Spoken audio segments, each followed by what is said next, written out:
Hello, my name is Farrokh Farrokhi. I'm a neurosurgeon here in Seattle, Washington, where I've been for about 20 years since I graduated and finished training at the University of Washington.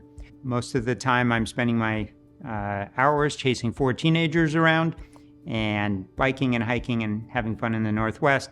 But one of the things I really like to do at work is focus on how we can improve neurosurgery, make it safer, more efficient, and better for our patients. So our practice is pretty collaborative across disciplines and within our own department. We work with a lot of different specialties, and how we started to use PIEZOSURGERY was an introduction from the craniofacial team. They'd been using it for some time and had excellent results. When we saw the tools and its applications in neurosurgery and spine surgery, it was a perfect match. I think one of my partners used it first in a cervical laminoplasty.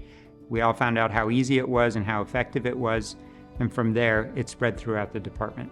Some of the unique advantages we see in using PIEZOSURGERY over a traditional high-speed drill in the OR have to do really with safety and eliminating the risk of neural injury, dural injury, and other soft tissue injuries, and efficiency. Surgery seemed to go faster, and we skip steps that we would do traditionally with other tools. Well, PIEZOSURGERY has had a lot of impact on my practice individually, and I think my department as a whole.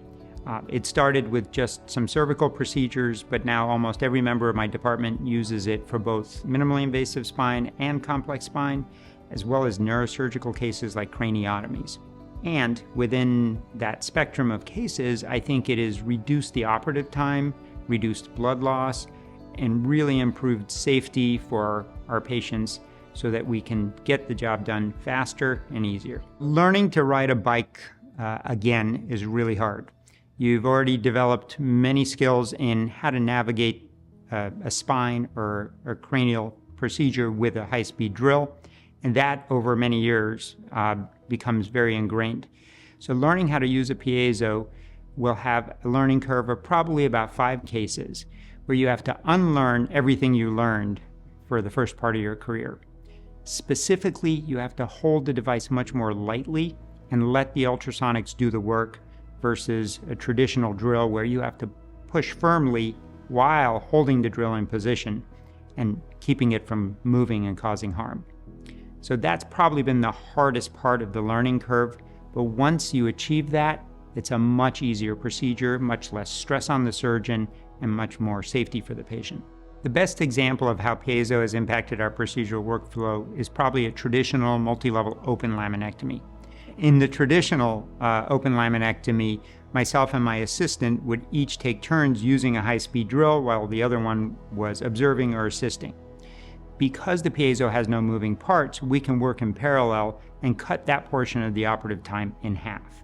For surgeons that are considering using piezo in their practice, I would say definitely give yourself time to learn and allow the value of the device to show itself.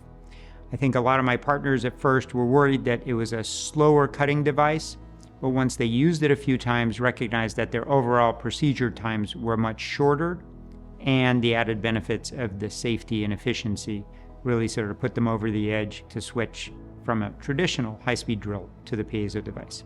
If you're new to using PIEZOSURGERY in spine, I would say start with a high-yield case, such as an open cervical laminectomy or laminoplasty, and make sure you have plenty of time for the first few cases. It will take 5 to 10 experiences with the piezo to learn how to handle the device as efficiently as you would handle a high-speed drill. Over the years, we've tried multiple different ultrasonic tools in our surgical space. It wasn't until PIEZOSURGERY that we discovered a tool that was efficient, effective, and reliable enough to incorporate into everyday spinal surgery practice. Overall, bringing PIEZOSURGERY into our surgical space has been an amazing advantage. It really has replaced all the stresses of a high-speed drill in improving patient safety, surgical efficiency, and best of all, ergonomics for the surgeon. It keeps us fresh, so when we go to the next surgery we do, we don't carry the stress and strain of the first operation with us for the next patient.